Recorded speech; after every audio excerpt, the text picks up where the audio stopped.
여러분 안녕하세요. 반갑습니다. 반갑습니다. 에, 에, 제가 예수 믿고 받은 복이 참 많은데 1등으로 받은 복이 뭐냐 물으면 저는 속죄와 구원이라고 그거는 다른 것하고 비교할 수 있는 차원의 복은 아니에요. 그리고 예수 믿는 가장 궁극적인 목적이 속죄와 구원이기 때문에 그런데 그 구원의 복을 이렇게 빼고 그 다음에 최고로 받은 복, 제가 참 복을 많이 받은 사람인데 최고의 복이 뭘까 하면 저는 그게 자녀라고 생각해요.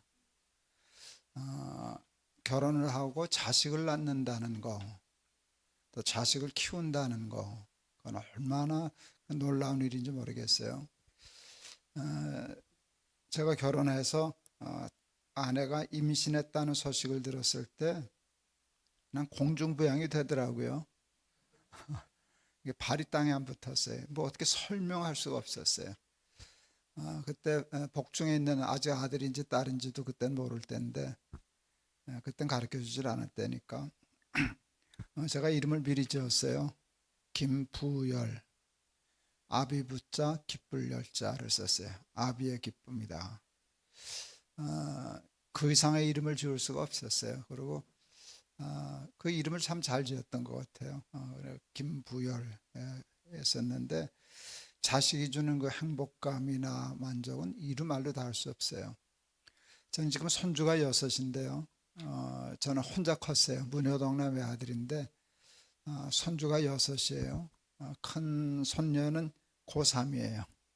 이제 올해 대학 시험 봐야 되겠고 제일 막내 손자는 지난 주간에 돌을 맞았어요. 돌제비가 하나 있어요. 이제 거의 한 10년 만에 그 다섯째하고 여섯째 사이가 9년, 10년 차이가 나는데 그 어린아이 하나 나오니까 얼마나 정신이 없는지 참새방앗간에 우리 매일 가요. 그 집에, 아들 집에. 그래서 그 자식은 정말 최고의 축복이에요. 그런데 여러분, 자식은 그냥 축복이 되지를 않아요. 잘 갈고 닦아야 보석이 되는데 이게 좋기만 하고 잘 갈고 닦지 못하면 이 말하고 살게 돼요. 무자식이 상팔자다. 그 자식 때문에 받는 상처와 고통과 고난은 또 이루 말로 다 할 수 없어요. 이 세상에서 가장 힘들고 고통스러운 게 뭐냐 하면 그 마음에 들지 않는 내 품을 떠나서 속썩이는 자식이에요. 그런데 우리는 이제 아이들 보통 문제아라고 얘기를 해요. 근데 전 이제 기독교 교육을 공부했는데요. 교육하는 사람들이 절대로 쓰지 않는 말이 있어요. 문제아. 그러니까 문제아라고 얘기하면 교육 포기거든요. 교육을 공부한 사람이 교육을 포기하면 그건 직무유기잖아요. 그래서 교육하는 사람들은 문제아라는 말을 잘 안 써요. 그리고 이런 말을 하죠. 문제아는 없어. 문제 부모가 있지. 우리 아이가 달라졌어야 하고 요즘 뭐 그 금쪽 뭐 다 있는데요. 그 모든 프로그램에 공통적인 게 있어요. 그 전에 우리 아이가 달라졌어요. 그 나오는 애들 보면은요. 뭐 저런 놈들이 다 있나 애가. 난 애를 무조건 이뻐하는데 저건 도저히 이뻐할 수 없는 것들이 있더라고요. 뭐 섭지섭지 놀랄 만한 일이 있는데 다 공통점이 있어요. 엄마 아빠에게 문제가 있어요. 그런데 그 엄마 아빠는 왜 또 그렇게 됐는가 하면 그 할머니 할아버지의 문제가 있어요. 그게 이렇게 와서 아이를 낳기는 하고 예뻐는 하고 사랑은 하는데 어떻게 가르치고 키워야 하는지를 배운 적도 없고 저에서 그냥 키우다 보니까 이렇게 보석이 갈고 닦아지지가 않아서 흉기가 되고 상처가 되고 아픔이 되고 그랬어요. 인간은 참 만물의 영장이에요. 인간이 만물의 영장인데 근데 생각해 보면 다른 동물과 비교하면 인간은 참 더딘 동물이에요. 우리 지금 막내 손자 선욱이는 이제 돌 지났는데 아직 걷지도 못해요. 근데 개는 돌 지나면 새끼 나요. 동물들은 웬만하면 낳자마자 걷는 동물들도 있고요. 걷고 조금 있으면 뛰고 그러는데 사람은 1년이 지나도 걷지도 못해요. 사실은. 그러니까 우리는 이제 애들이 좀 일어서면 섰다고 난리를 치고 뭐 긴다고 난리 치고 뭐 걔들이 웃을 거예요. 뭐 저런 것들이 다 있나? 우리 새끼는 뛰는데 저건 지금 뒤집었다고 난리네. 그렇게 참 모든 게 더뎌요, 인간은. 인간 더디고. 인간은 사랑구실하게 키우려면 몇 년 키워야 돼요? 뭐 요즘은 점점 더 길어지죠. 최소한 2, 30년 키워야 되잖아요. 근데 모든 동물은 몇 달 기르면 되고 기껏해야 1년이면 다 독립하는데 인간처럼 더딘 동물이 없는데 그렇게 나약하고 발달이 더딘 동물이 만물의 영장이 되는 이유는 단 하나예요. 교육이에요. 이 교육을 받기 시작하면은요, 인간의 능력은 상상을 초월하게 돼요. 그래서 인간에게 있어서 가장 중요한 거는 교육이에요. 근데 우리 한국 사람처럼 자녀 교육에 대해서 관심이 많은 나라가 사실은 없어요. 우리나라가 지금 저는 이제 1951년생이에요. 전쟁 중에 태어났는데 51년생이 굉장히 중요한 그 의미가 있어요. 뭔가 하면 경제학자들도 51년생을 주목하고요. 그래요. 51년도에 태어난 사람은요, 우선 건강이 좋질 않아요. 그리고 삶의 기회가 거의 없었어요. 뭐 공부하고 이렇게 해서 했기 때문에 51년생을 쉽게 말하면 가장 불행한 세대라고 불러요. 그래서 특별히 꼭 꼬집어서 51년생이라고 그러는데 해필 내가 51년생이에요. 얼마나 가난했었나라, 우리나라가 얼마나 가난했었나라고 하는 증거가 제 몸에 있어요. 제가 종합검진을 받으러 갔는데 의사가 신장 누가 하나 줬어요 그러더라고요. 준 적 없다고. 신장이 2개잖아요. 난 하나밖에 없다는 거예요. 그러더니 여기 있긴 있네요 그래요. 조그맣게 하나 생기다가 말았어요.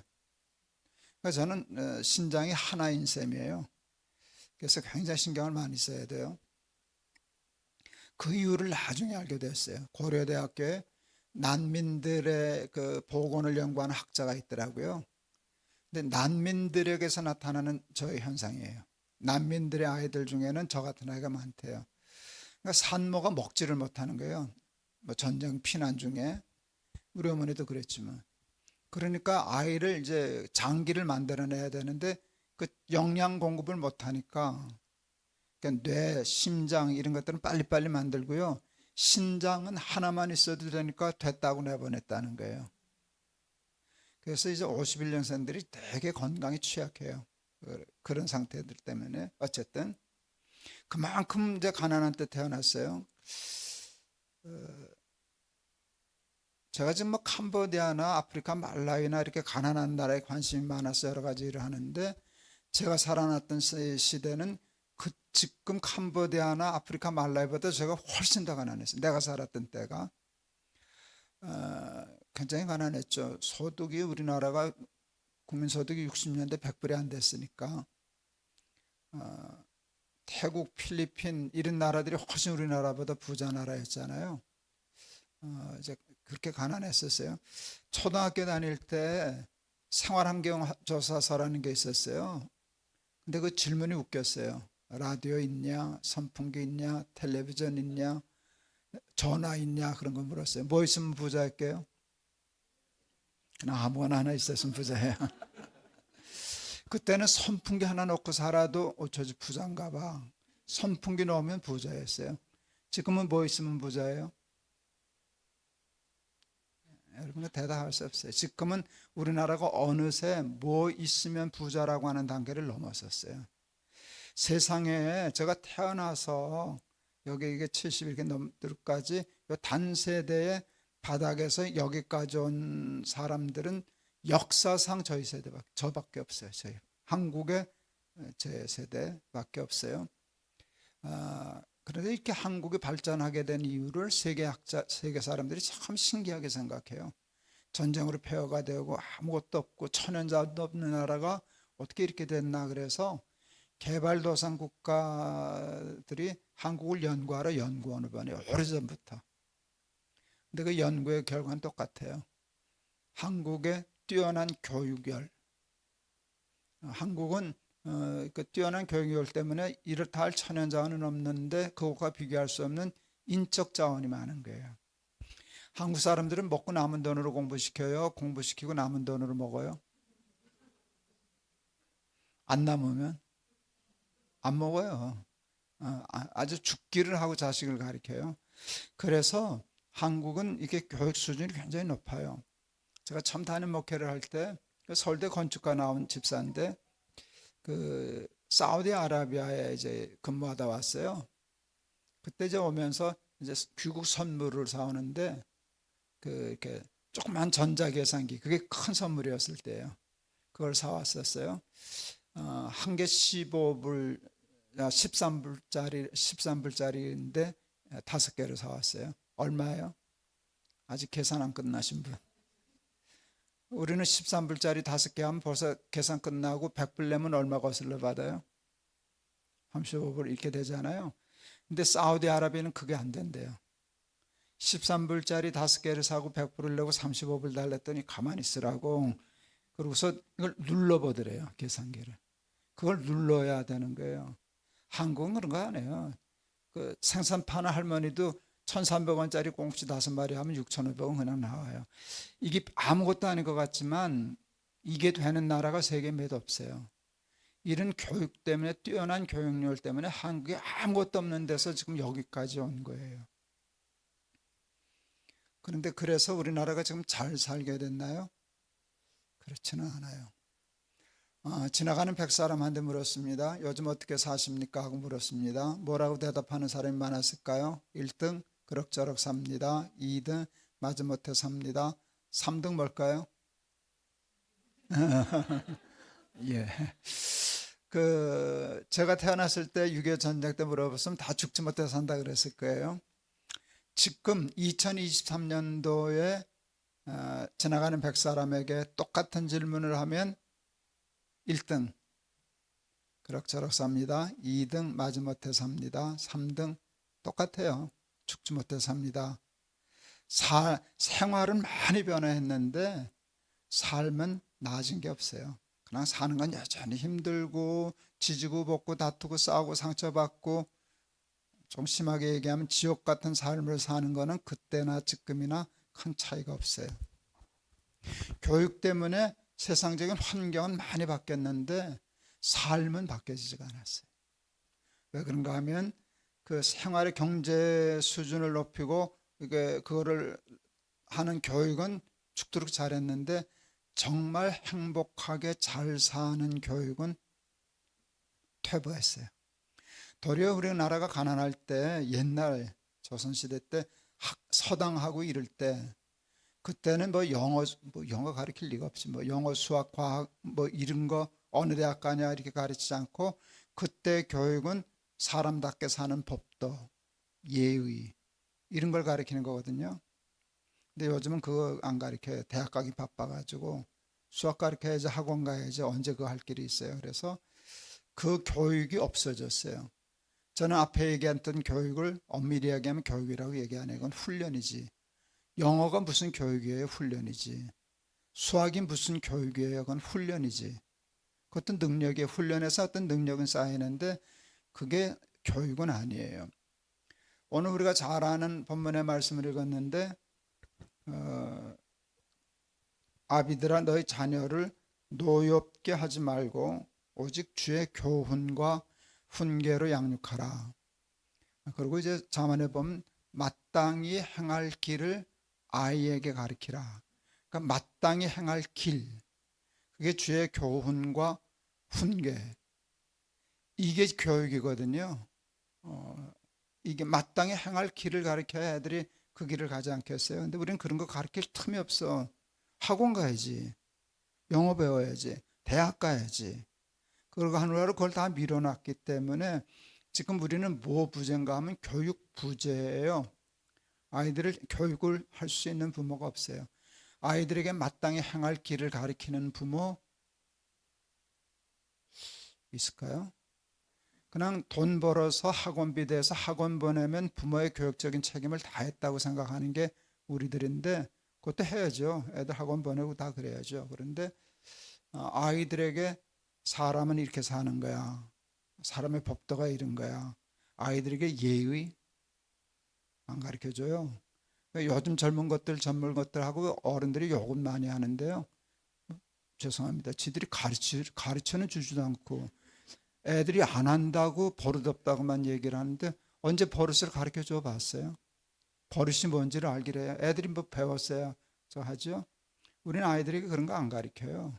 삶의 법, 이렇게 사는 거, 주의 율례, 하나님의 말씀, 이것은 나중에 밀어놓고 그러다 보니까 소득은 높아졌는데 삶의 질과 행복은 조금 더 나아지질 않았어요. 여러분들이 지금 우리 교회 와서 절 불러다가 자녀 교육에 대한 강의를 부탁했는데 제가 여러분들에게 수학 잘하는 법을 강의를 할 수 있겠어요? 영어 잘하는 법을 가르칠 수 있겠어요? 저를 불렀으면 딴 얘기 하라는 거 아니겠어요? 그러니까 마땅히 행할 길을 아이에게 가르치라. 그런데 마땅히 행할 길을 우리 아이들에게 가르쳐야 그 아이들이 늙어도 그 길을 떠나지 않고 잘 살 수 있어요. 여러분 아이들이. 근데 그 마땅히 행할 길을 가르치는 교사는 누구여야 할까요? 그건 학원 선생님이 못 가르쳐요. 마땅히 행할 길을 가르치려고 학원 보내는 부모는 없잖아요. 그리고 학원에 그거 가르칠 선생도 없고 학교도 없고. 근데 마땅히 행할 길을 가르칠 교사는 부모인데 아이들에게 마땅히 행할 길을 가르치려면 부모가 교사가 되려면 실력이 있어야 돼요. 지가 알아야 가르치지. 지가 가봤어야 가르치지 부모가. 그러니까 많은 부모들이 안 가르치는 게 아니라 사실은 못 가르쳐요. 자기도 모르니까. 모르는 건 둘째치고 그게 중요하다는 자체를 모르니까. 그것을 아이들에게 가르쳐야만 우리 아이가 잘 산다는 생각이 없으니까. 그러니까 부모들이 마땅히 행할 길을 가르쳐야 할 실력이 없는 거예요. 그러니까 아이들은 뭐 배우지 못했으니까 그렇게 가는 수밖에 없죠. 정말 교육은 인생의 아이들의 교육은 부모예요. 부모가 가르쳐 줘야 되는데 가르치려면 자기가 먼저 알아야 돼요. 마땅히 향할 길 가봐야 돼요.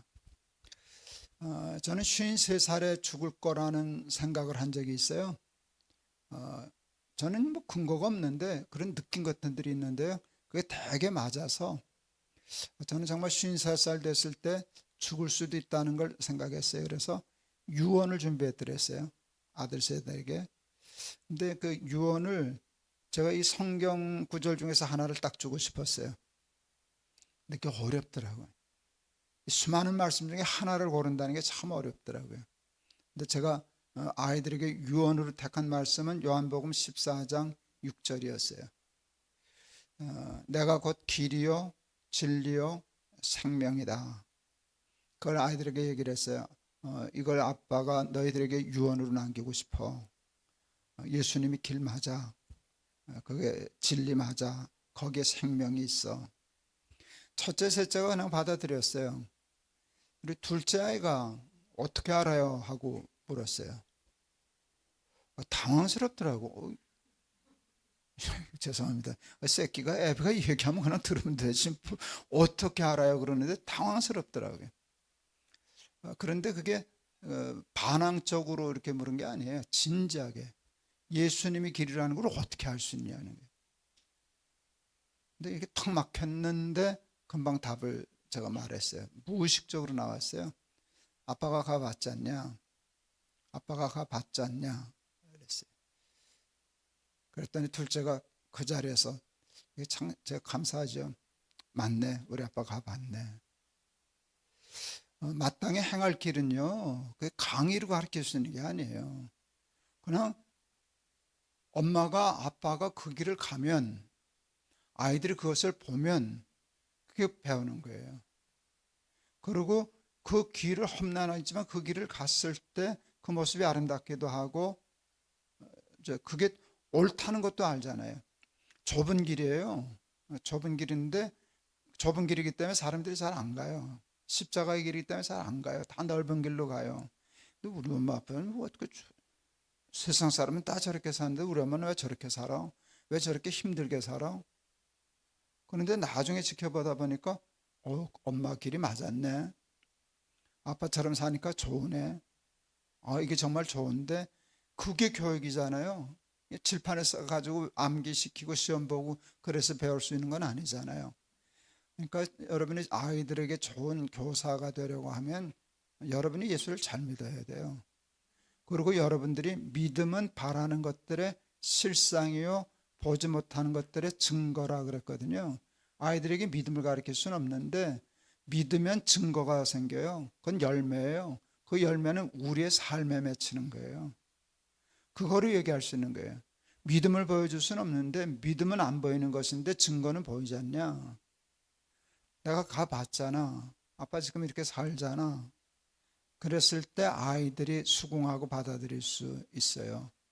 근데 우리 부모들이 그 일을 안 하고 그냥 학원 보내고 뭐 대학 보내고 하고서 내가 너를 어떻게 키웠는데 이래 놓으면은 이게 상당히 제가 자식 기르면서 한 번도 안 한 말, 내가 너를 어떻게 키웠는데 그건 안 했어요. 난 속으로 그런 생각했어요. 개도 자기 새끼는 그렇게 길러. 동물들도 다 그러는 거야.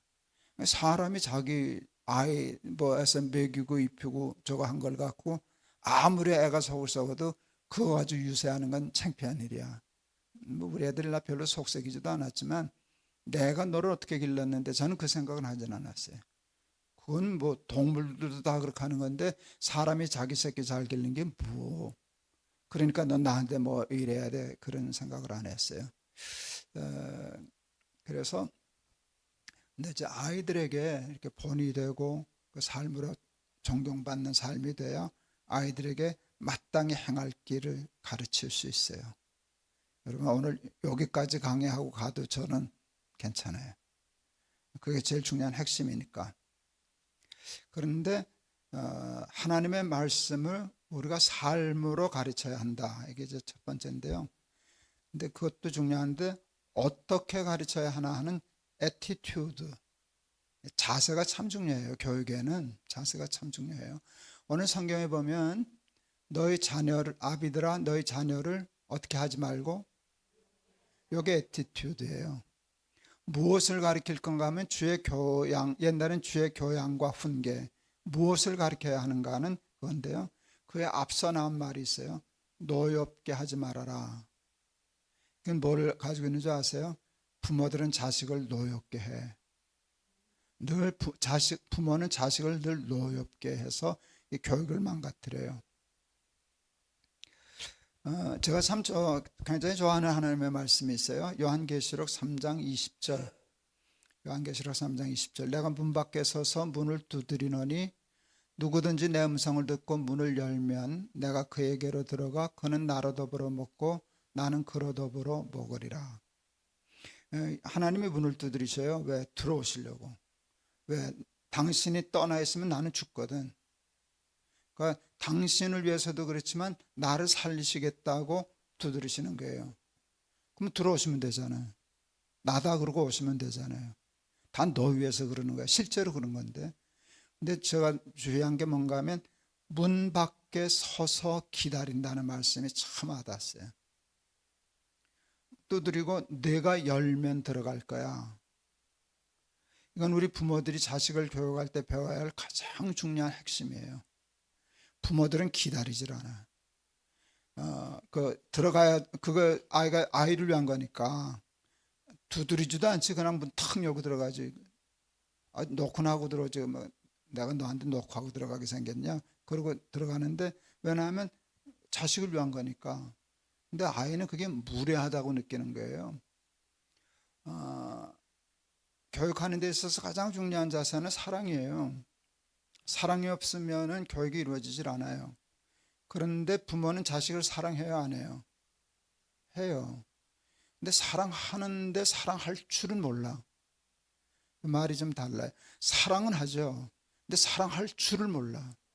고린도전서 13장에 보면 사랑은 오래 참고 온유함 이렇게 되잖아요. 이게 사랑한다면 사랑하는 법이 있다는 거예요. 오래 참을 줄 알아야 된다. 제가 제일 중요하게 생각하는 건 무례히 행치 아니하며. 사랑은 무례한 게 아니에요. 근데 부모는 되게 무례해요.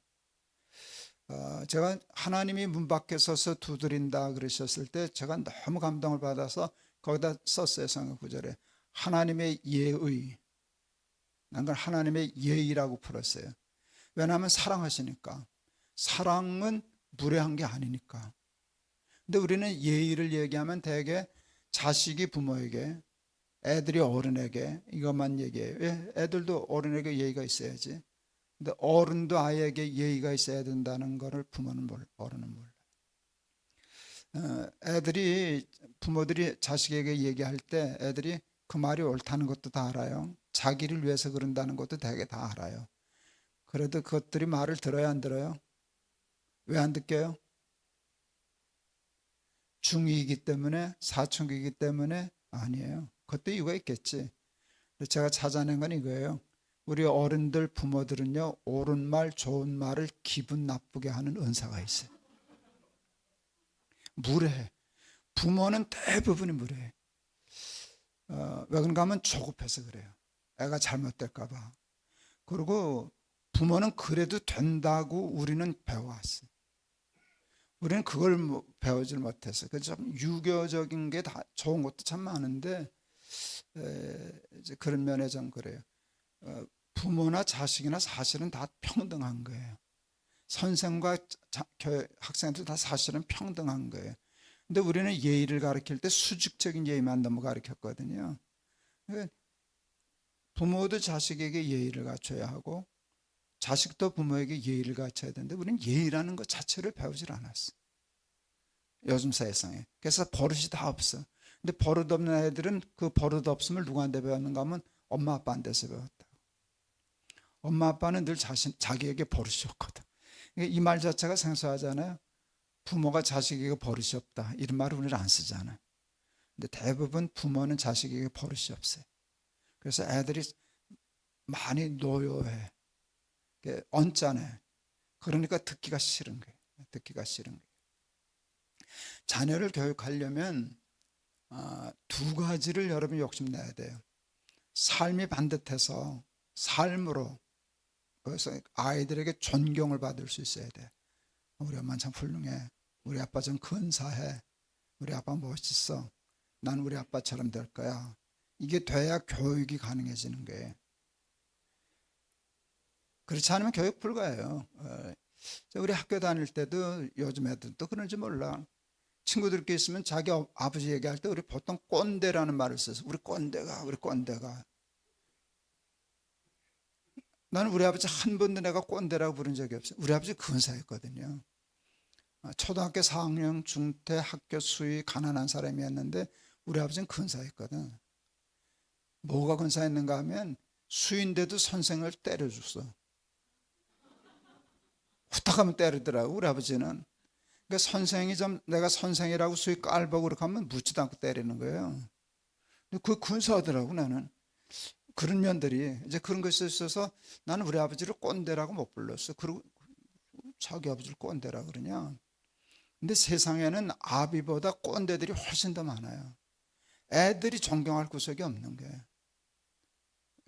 밥 먹이니까 어떻게 할 수는 없고 자기가 그래서 18살 되고 뭐 먹고 살 만하면 다 튀어나가는 거고 이제 그러는 건데 첫째 존경을 받아야 돼요. 근데 존경받는 것만큼이나 중요한 게 있어요. 아이들하고 좋은 친구가 돼야 돼. 애들이 엄마 아빠를 더 좋아해요? 친구를 더 좋아해요? 왜 애들은 친구를 더 좋아하게요? 친구는 잔소리를 안 해. 뭘 해도 잘 이해해줘요. 그리고 이렇게 강하게 푸시하거나 그래가 같이 잘 어울려요. 제가 동학교에 목회할 때 사내 자식이 머리를 묶고 왔어요. 포니테일이라고 꽁땡이 묶.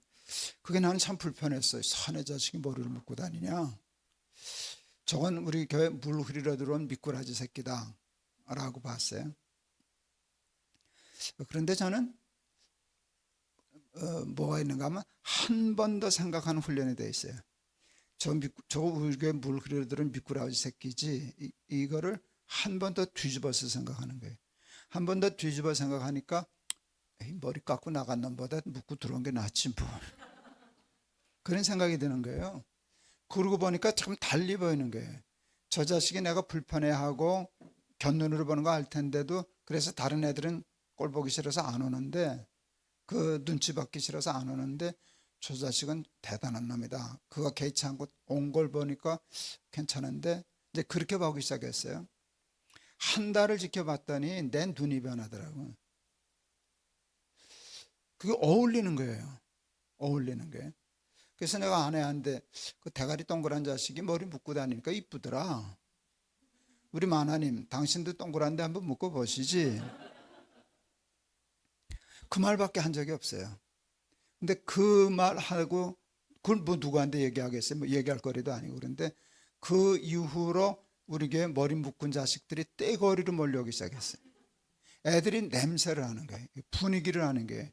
묶고 가면 사람들이 겨누질하고 어른들이 못마땅해 하고 떨은 자꾸 책망하고 가르치고 그러는데, 동안길 가니까 목사가 처음에 그러는 거 같더니 그냥 봐주고 넘어가는 거 있다가 한 달쯤 지났더니 내가 보는 눈이 달라졌고 이뻐 보이니까, 그러니까 그게 풀리니까 애들이 몰려오더라고요. 머리 묶은 자식이 숨 쉴 교회가 우리밖에 없었거든. 떼거리로 오더라고요. 저에겐 청년들이 엄청 많았어요. 청년들이 많았지. 그 동안교회에는 청년 예배만 한 1,600명, 높은 뜻 수행교회 때는 청년들만 한 2,000명, 청년 예배만 2,000명 이렇게 왔었어요. 근데 그때 그게 시작이에요. 머리 묶은 자식을 내가 예쁘게 보는 때부터 그게 열리기 시작했어요. 어느 날 그 예배당 짓기 전인데, 옛날 예배당인데 2층에서 사내 자식이 새빨갛게 염색을 하고 왔어요. 뭐 브릿지래나 뭐래나. 근데 난 그게 묶은 놈보다 더 불편한 거예요. 저건 또 왜 왔나. 아니, 아주 불편해 죽겠어요. 근데 설교하다 자꾸 눈에 글로 가는 거예요. 근데 내가 신기한 걸 발견했어요. 그 자식이 은혜를 받는 거예요, 설교할 때. 근데 내가 헷갈렸지. 이게 대가리가 빨가면 산만해야 되는데, 은혜를 받으면 대가리가 까매야 되는데, 근데 저 빨간 자식이 은혜를 받네. 그때 내가 생각을 바꿨어요. 내가 잘못 생각한 거야. 대가리가 빨갛든 까맣든 내가 다시는 머리 가지고 애들 판단 안 한다. 그리고 마음을 결심했어요. 빨강 대가리도 오너라, 노랑 대가리도 오너라. 오는 게 수지 뭐. 그렇게 마음을 열었더니요, 1,600명 예배 드리는 중에 1,000명은 염색하고 다니는 거야. 하여간 볼만해요. 빨강 대가리, 노랑 대가리, 형광색 대가리. 근데 이게 머리가 바뀌면 복장이 바뀌어요. 그래서 양말 안 신고, 운동화 꺾어 신는 건 양반이고, 조리 신고, 슬리퍼 신고, 바지 찢고, 그 당시에. 그러고 와요. 그러면 장로님들이 숨 막혀 죽으려고 그래. 또 예배 드리면 머리만 보니까 참을만해. 이것들은 헌금위원도 해요. 그 수레바 끌고 모든 것이 주거로부터 숨 넘어가지. 어느 날 장로님이 당회하는데 선임 장로님이 야단 좀 치라고, 저것들 저러고 교회 다닌다고. 그래서 염색하고 다닌다고. 그래서 장로님 흰머리 까맣게 하는 건 되고 애들 까만 머리 희게 하는 건 왜 안 된대? 뭐 그게 그거구만. 흰머리 까맣게 하는 거나 까만 머리 희게 하는 거나 무슨 이제 그런 마음을 가졌을 때 그거는 친구들이나 하는 소리예요. 근데 부모는 자꾸 뭘 가르치려고 그래. 머리 좀 그러면 어때? 꼭 내 기준에 맞춰서 애는 애들 세대로 살아가는데 좀 그게 그렇게 근본적인 게 아닌데 그거 가지고 꼭 고집스럽게 이렇게 가둬놓으려고 그러니까 애들이 겪어내요. 우리 아이들, 큰아이가 한동대, 둘째가 다 한동대 다녔는데 어느 날 우리 아내가 키득키득 웃었어요. 왜 그래? 그랬더니 둘째가 귀뚫었대. 우리 둘째 아들이 귀걸이를 하셨다는 소리예요. 남의 새끼 봐주기도 바쁜데 이해가 안 가더라고. 내 아들이 귀걸이를 했다는 게 이해가 안 가는 거예요. 이제 당장 내 성격 같으면 전화해가지고, 야, 너 귀걸이 했어? 사내 자식이 귀걸이, 무슨 놈의 귀걸이? 당장 올라오지 못해? 이게 내 마음인데, 저는 한 번 더 생각한다는 게 있었잖아요. 한 번 더 생각하는데, 특히 흥분했을 때, 화났을 땐 말하면 안 돼요. 그럼 100번 실패하거든. 제가 당회하다가 성질내가지고 일망친 적이 많거든요. 그럼 억울해. 화낸 것 때문에 일다망쳤으니까. 그래서 전 화나면 종이 찾아 써요. 이게 쓰는 건 이성적인 행동이고요. 말하는 건 감성적인 행동이에요. 쓰면은 이게 이성적으로 바뀌어요. 그래서 제가 글 쓸 때 1, 2 이렇게 번호를 쓰는 게 그 정리하는 게 정리가 되는 거예요. 이 귀걸이 했다는 애들 알아놓고 이렇게 있는데 안 쓰여지는 게 흥분이 돼가지고 화딱지가 나가지고. 근데 쓰여졌어요. 내가 목사지 지가 목사냐. 이제 애를 이해하려고 이렇게 바뀐 거예요. 내가 목사지 지가 목사냐. 내가 귀걸이를 했다. 그건 조금 문제가 되지. 근데 목사 새끼가 귀걸이 좀 했다. 그게 그럴 수도 있는 거지. 애인데 그게 뭐. 그럴 수도 있지. 이렇게 되면 굉장히 이건 중요한 발전이에요. 그랬더니 흥분됐던 감정이 절반으로 딱 꺾이더라고요. 그 다음에 한 줄 더 썼어요. 우리 지열이가 오늘 귀 뚫고 싶은 거 오늘 뚫은 게 아니야. 몇 달 전부터 뚫고 싶었는데 참다. 나 때문에 애비가 이해 안 할까 봐 참다 뚫었을 거야. 애도 애비 때문에 참다 뚫었으면 나도 아이를 위해서 참다 말해야지. 그래서 내가 한 달 후에 얘기하려고. 이게 좀 화났을 때 말하지 않고 한 달을 두는 건 굉장히 중요한 거예요. 그때 정리가 많이 되니까. 그쯤 생각하니까 내가 굉장히 훌륭해 보이더라고. 나 괜찮은 아버지인데. 그리고 한 달 후에 얘기할 때도 강제로 내 기준으로 떼라 마라 하지 않겠다. 내 의견을 얘기하고 떼고 안 떼는 건 우리 지열이가 결정하게 하겠다. 강제로 떼는 것은 설령 귀걸이 하고 다니는 게 나쁜 일이라고 할지라도 그보다 더 나쁜 일이다. 그랬더니 완전히 정리가 됐어요. 전화했어요. 우리 지열이한테. 너 귀 뚫었다지? 예. 너 돈 없어서 싸우려고 했지? 예. 올라오나 아버지가 좋은 거 따라줄게. 한 달 후에 얘기하자. 한 달 후에 얘기하자. 그래도 아버지가 약속하마. 내가 동의하지 않는 한은 강제로 떼게 하지 않으마. 예. 우리 교회, 저희 교회는 이제 개척하고 교인이 갑자기 늘어서요. 교인들이 목사 아들이 누군지 목사 아내가 누군지 모르는 교회예요. 우리 둘째 아이가 교회 와가지고 예배하기 전에 기도하는 모습, 우리 교회 사진작가가 있어요. 아주 좋은 사진작가, 연예인들 찍는 사진작가가 있는데 그걸 딱 찍어서 우리 교회 홈페이지에 올려놨는데요. 와, 잘 찍었대. 그 기도하는 모습을 찍었는데요. 보면 기도가 건성인지 진짜인지가 보여, 사진에. 그걸 잘라봤더라고요. 얘가 그 예배 와서 잠깐 기도하는 때 그 기도가 이 자식 진짜로 기도하는구나 이렇게 보이는데, 아유 장난꾸러기 사진작가 자식이 청년인데 여기다 딱 포커스를 맞춘 게 우리 아들 그 귀걸이에다가 그래놓고 교회 홈페이지에다 설명도 없이 갖다가 올려놨어요. 사람들이 궁금하지. 저거 누군가 누구 새끼인가 이제 그러는데 내가 거기다 댓글 달았어요. 우리 둘째입니다. 귀걸이하고 예수 믿는 거 아무 상관없습니다. 그때 내 마음이 누가 우리 아들 귀걸이 했다고 뭐라 그러기만 해봐라. 이제 그랬어요. 이제 그런 마음을 가지니까 아이들이 저하고 친해졌어요. 나는 내 기준에 맞춰서 아이들 강제로 그러진 않거든. 큰아이가 이제 대학 갔을 때 제가 한동대 보내면서 야, 너 대학 가서 여자친구 사귀면 아빠한테 얘기해 줄래? 그랬더니 그러겠다고 약속을 했어요. 진짜 사귀더라고, 여자친구를. 뭐 우리 교회 안에서 사귀었으니까 나도 아는 아이지. 근데 우리 아내하고 우리 마음에는 조금 안 드는 아이였어요. 그러니까 우리 아이가 굉장히 힘들어 하더라고. 지는 좋은데 엄마 아빠가 탐탁치 않게 생각하니까. 제가 영구의 집회를 갔다가 편지를 썼어요. 고민하지 말아라. 내가 생각을 바꾸마. 내가 생각을 바꾸면 되지. 네가 사귀는데 뭐 내가 사귀냐? 흔히 하는 말대로 내가 사귀냐? 네가 사귀는 거지. 아버지가 생각을 바꾸면 돼. 그리고 사람 다 좋아. 너 고민하지 말고 그냥 너 사귀고 싶으면 사겨. 그리고 편지를 보냈어. 애가 하도 고민하니까. 영국에서 왔더니 헤어졌더라고. 헤어졌어. 그래서 깜짝 놀랐어요.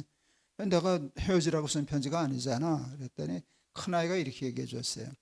아버지가 공격을 하면 자기는 여자친구를 방어해 줘야 된대. 아버지가 모르셔서 그러시는데요. 걔도 장점이 있잖아요. 그러니까 그걸 갖고 자꾸 디펜스를 하는데 아버지가 100개를 들었어요. 너를 존중해 주마. 내 감정이나 뭐 판단을 아버지가 존중해 주마. 내가 바꾸면 되지. 그랬더니 디펜스가 무너진 거예요. 방어할 필요가 없잖아. 내가 공격을 안 했는데. 내가 공격을 안 하니까 무너져서 그러고 보니까 뭐가 보이더래. 엄마 아빠가 뭐 때문에 그런가 하는 걸 자기도 보이더라고. 이건 굉장히 중요한 전략인데 여러분 이게 강의를 들으면 수긍이 되죠? 그래도 막상 적용하려면 안 될걸? 그러니까 이거를 훈련해야 돼요. 이거를 훈련해서 우리 엄마 아빠는 아빠 생각이 이거 있는데도 강요하지 않는구나. 기다려주는구나. 그게 오래 참고예요. 그게 문 밖에 서서 기다려주는 거예요. 그리고 아이를 존중해 주는 것이에요. 제가 어렸을 때 두발 자전거 이제 연습 타는데요. 자꾸 넘어지잖아요. 저희 아버지는 저를 47에 낳으신 분이에요. 우리 나이로 48배. 할아버지지는 안 되는. 근데 이 할아버지가 웬만한 아버지는 다 잡아주더만 자기 아들 넘어지는데 우리 아버지는 안 잡아주고 구경하고 웃고 계시는 거예요. 자빠지는데 이제 좀 잡아주지. 그런데 우리 아버지가 뒤에 앉았다 그러시더라고요. 얘야, 자전거는 넘어지는 쪽으로 핸들을 트는 거야. 넘어지는 쪽으로 핸들을 트는 거야. 그게 이해가 안 가더라고요. 이쪽으로 넘어지려면 본능적으로 자꾸 이렇게 틀거든요.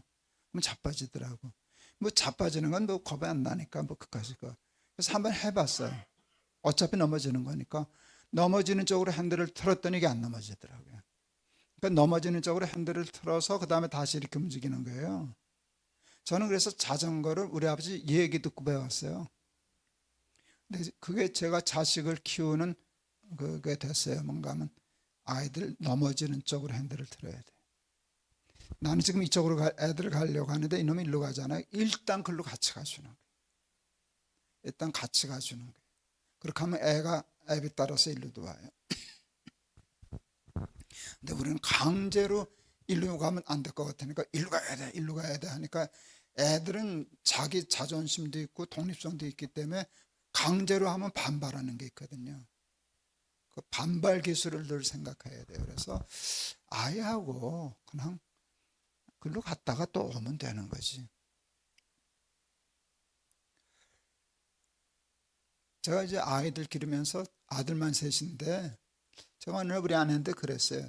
나는 애들 때문에 속을 썩은 적이 없네. 우리 새끼들은 속을 안 썩였네. 제가 애들한테 속 썩은 적이 없거든요. 그래서 우리 새끼들은 사내 자식인데 속을 안 썩였어. 그랬더니 우리 아내가 기가 막힌 말을 해줬어요.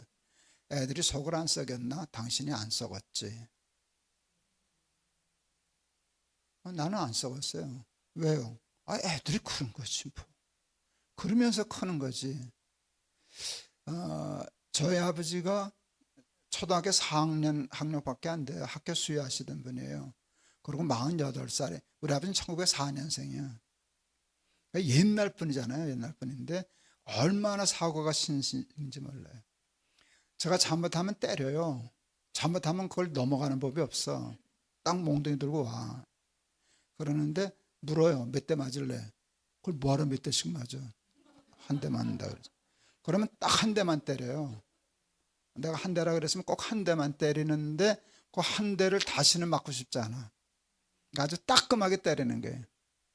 그런데 그러니까 이제 잘못에 대해서는 이제 매를 맞은 거죠. 그러니까 다시 그러고 싶지 않아. 무서워서라도. 근데 나는 한 번도 우리 아버지한테 내가 어떻게 그럴 수가 있냐? 내가 어떻게 이런 짓을 할 수 있냐라는 얘기를 단 한 번도 들은 적이 없어요. 책망을 들은 적은 있으나 비난을 받은 적은 없어요. 우리 아버지는 내가 너무 또 자책할까봐 때려놓고 그러는 거예요. 이제 다시 안 그러면 돼. 사람은 누구나 다 잃으면서 크는 거야. 너만 그러는 게 아니야. 그 다음 말이 재밌어. 솔직히 얘기하면 네 애비는 너보다 더 했다. 뭐. 넌 나보다 나아. 다시 안 그러면 돼. 이건 굉장히 중요한 거예요. 근데 우리는 흥분하면 아이를 비난해요. 그리고 도에 지나쳐요. 그러니까 그럴 수 있다는 거예요. 우리 아들놈 한 놈이 뭔가 거짓말을 했어요. 우리 아내는 아이 잘못한 걸 나한테 일러주질 않아요. 내가 교회를 안 돼 지장될까 봐. 자기 선에서 다 끝내지 뭐 얘가 이래서 저래서 한 적이 없어요. 근데 한날은 오더니 이제 뭐 거짓말을 크게 했어요. 이제 거짓말은 좀 위험하니까 나보러 혼내주라고, 얘가 이런 거짓말 했다고. 그때 내가 실수했지 뭐. 그 애들 앞에서 그런 얘기하면 안 되는데 내가 우리 아이 앞에서 당신은 어렸을 때 거짓말 한 번도 안 했어? 그때 아내가 발끈하면 이제 내가 큰일 나는 건데, 우리 아내가 피 웃더라고. 진짜 그러네. 나도 거짓말 했지 뭐. 그랬더니 아주 분위기가 우스워졌잖아요. 지금 살벌해져 할 판인데 애도 좀 긴장해서 그랬는데, 당신 크면서 거짓말 안 하고 컸어? 근데 우리 아내가 또 화 안 내고 나도 했지. 그러니까 이제 분위기가 아주 좋아졌어요. 그래서 이제 우리 아내가 제안을 하더라고요. 그 달력에다가 이제 매일 있는 달력 있잖아요. 그 한 달 짓는데 거기다가 야, 거짓말을 하면 엑스표를 해라. 무슨 거짓말을 했는지는 묻지 않으마. 그냥 이렇게 엑스표를 해라. 매일 엑스표야. 달력에. 그러면 궁금해 죽겠지. 궁금해 죽겠어. 이 자식이 또 뭘 거짓말을 했는데. 근데 거짓말을 했다는 건 정직한 거거든 지금. 그거 쓰는 건 그게 정직한 행위잖아요. 나 거짓말했어요. 다 썼는데 한 달 지났나, 한두 달 지났나, 거기다 이렇게 썼어요. 하루는 계속 연습하다가 현저히 좋아지고 있으면 그러니까 기다려주니까, 믿고 기다려주니까 아이가 고치더라고요. 아이가 고쳐요. 저희 집에는 공부하는 거로 그 상중하가 다 있어요. 우리 큰아이는 늘 1등만 하던 자식이에요. 둘째도 꽤 잘했어요. 우리 막내가, 여러분 개 목사님하고 우리 신당은 동기라는데, 우리 막내는 이게 자유로운 영혼이에요. 아주 자유로운 영혼이에요. 그러니까 바닥에서 기어. 그 바닥 성적표를 이루고 들고 오는 자식이에요. 아무렇지도 않게.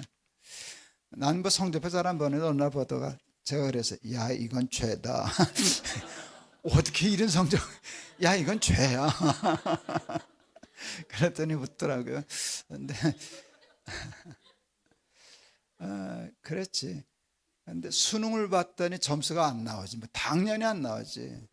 그래서 우리 아이가 서울 약대를 갔잖아요.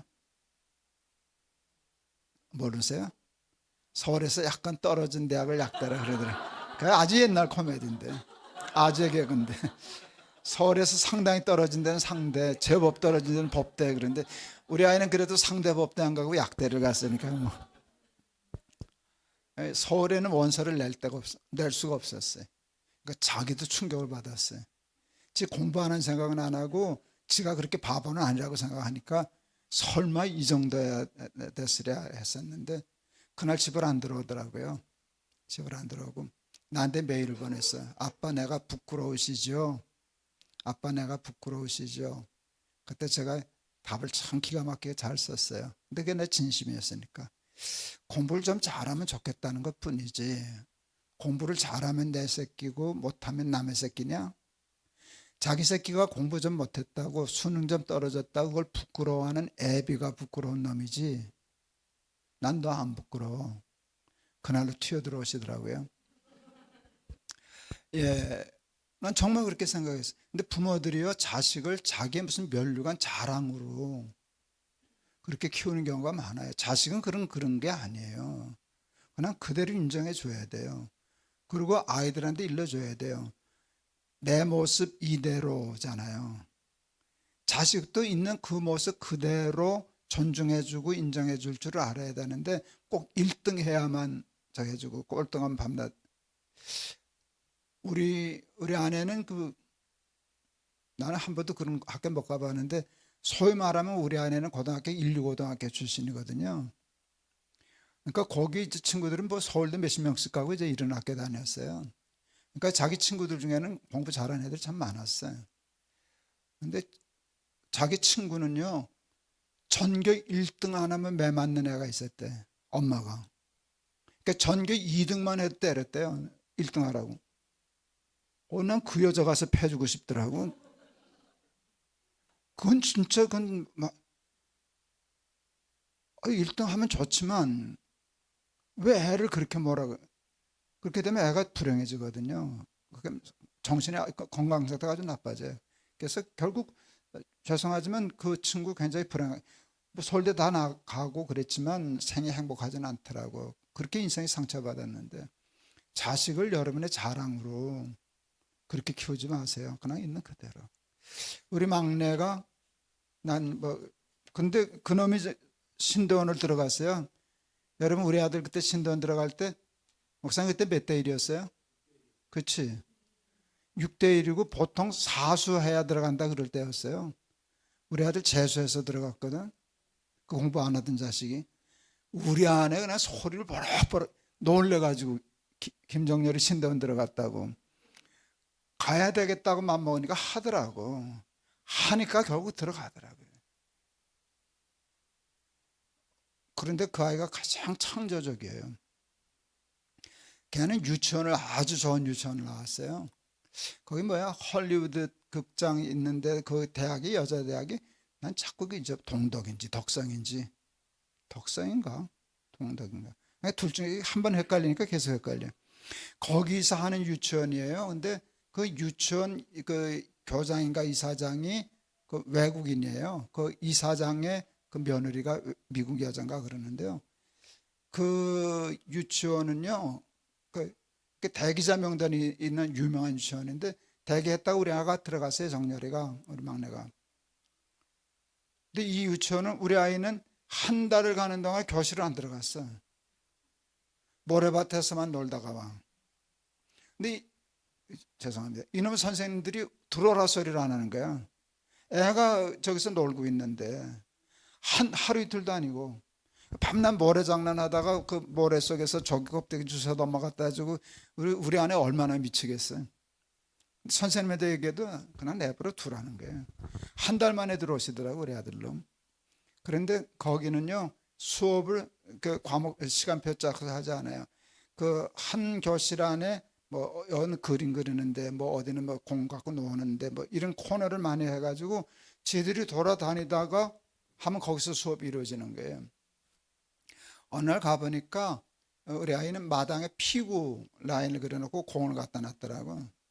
우리 아이는 거기 관심이 있어서 거기 가서 끼욱끼욱 그러더니 그래도 선생님이 뭘 가르쳐 주지도 않고 뭐 하자고도 안 해요.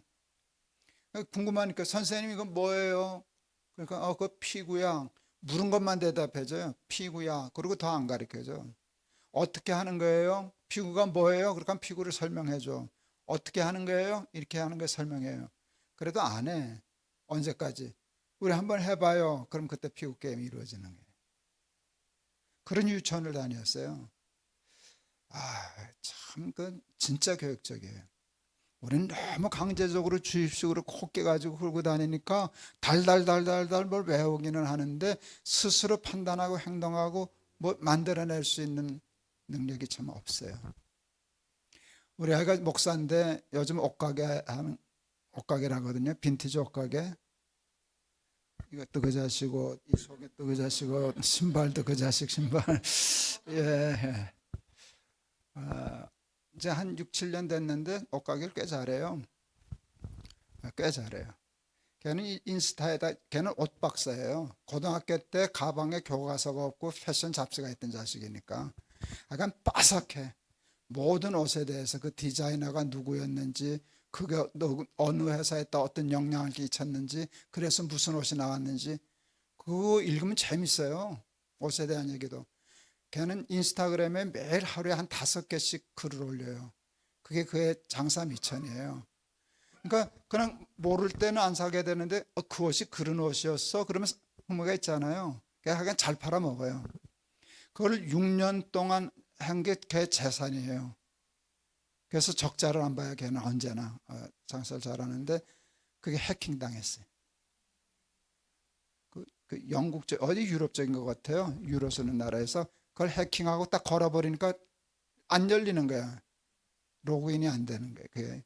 그러니까 손님들도 못 들어오고 나도 자기도 못 열고 그러면서 메일이 왔어. 500유로 내라고.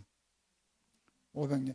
근데 참 얼마 안 되잖아요. 한 70만 원 내면 되는 거니까 그것도 머리가 좋은 거예요. 아주 뭐 몇천만 원 내라면 못할 테니까 만만 원도 한 70만 원이면 그 집 몇 억이 될지도 모르는데 그렇게 하면 누구나 그래. 나라도 주고 빨리 풀지 장사해야 되니까. 근데 우리 막내는 그거 안 주더라고요. 내가 지나가는 사람은 500유로 줄 수 있어도 너한테는 1유로도 줄 수 없어. 그거 대꾸를 안 하더라고. 그랬더니 거기서 또 메일이 또 왔어. 600유로로 올랐다고. 시가 하니까 또 가만히 있었더니 세 번째 메일이 왔어. Do you speak English? 영어 모르는 줄 알고. 우리 아이가 결국 인스타에서 풀어주더라고요. 결국 풀었어요. 근데 그 아이는 풀 수도 있고 정말 힘들면 못 풀 수도 있는데 못 풀면 다시 시작하겠다는 게 70만 원이면 되는데 자기 이제껏 다 쏟아놓은 돈이 문제가 아니고 또 실제로 그거 아니면 장사하는 게 좀 어려워지는데 쉽게 말하면 매덕자가 되는 건데 70만 원을 안 주고 안 하더라고요. 정 안 되면 안 풀리면 다시 시작하면 된다고. 그래서 임시 계정을 만들어 가지고 다시 시작했거든요. 하도 답답해서 내가 임시 계정을 PR 줬잖아요. 그걸 좀 들어가서 저거 해주라고. 하여간 그랬었는데 풀렸어요. 얘가 얼마나 쉽게 말하면 창조적인 아인가를 얘기하려고 그런 거예요. 그 해킹 기념 굿즈를 만들었어요. 그게 뭔가 하면 후드티를 만들었어요. 후드티인데 걔는 옷은 아이가 옷을 사랑하는 아이니까 허투루 안 만들어요. 근데 거기다 뭘 달았는가 하면 500유로 내라, 600유로 내라, Do you speak English? 요거를 이렇게 해서 그게 해킹 기념 굿즈예요. 재밌잖아요. 근데 그런 아이디어가 이게 닥달한 집 아이에서는 안 나오는 거예요.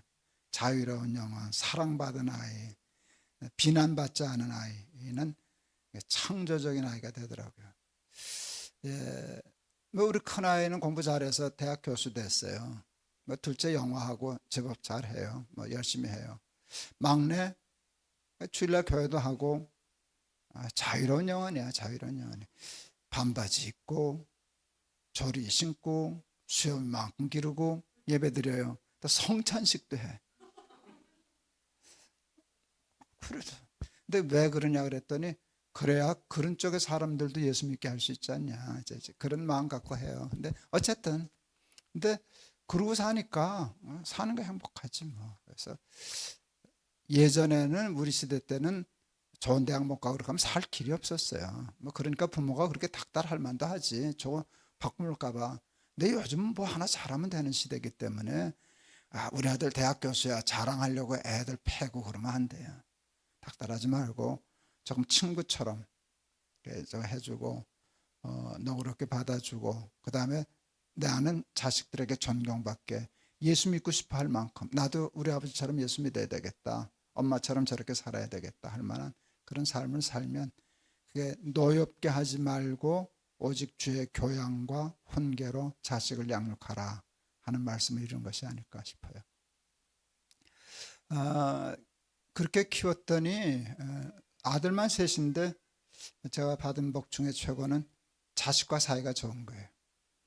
시편 128편에 보면 여호와를 경외하며 그 도에 행하는 자마다 복이 있도다.